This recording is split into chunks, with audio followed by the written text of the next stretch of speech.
So, Gemma, let's talk a little bit about that, because we've obviously seen lots of plans about plans, and we've never reached a ceasefire agreement. Sticking details are still obviously the same as they've been for a long time.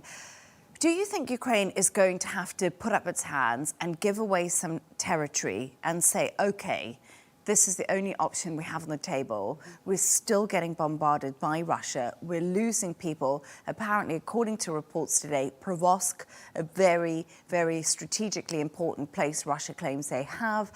I mean, Ukraine are kind of backed into a corner. I do wonder here if we've got what does Ukraine want to do and what might they ultimately be forced to do once they're brought to the table. Because at the moment, they're not at the table again. Neither's Europe. This is just US and Russia talking.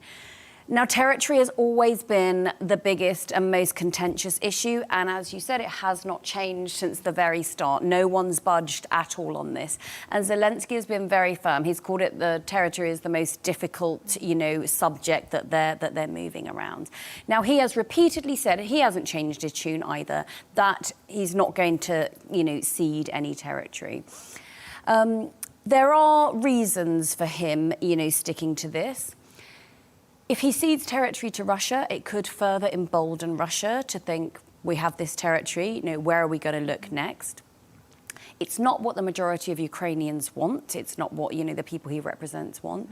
Now, implementing this, say they cede territory, the amount of administrative, legal, security, humanitarian issues, this will go on for years and years and years. What all of those issues will throw up if territories are given to Russia or returned to Russia, however you see it. Now, as you said earlier, the fears are that this peace plan is going to be more favourable to Russia. What we could see then is stronger ties, again, between the US and Russia, which would put Europe's kind of out. Europe's kind of not at the table anyway, but perhaps further away from the table. Europe has a lot of fears, namely that this plan is not going to weaken Russia or prevent them from looking further afield next time.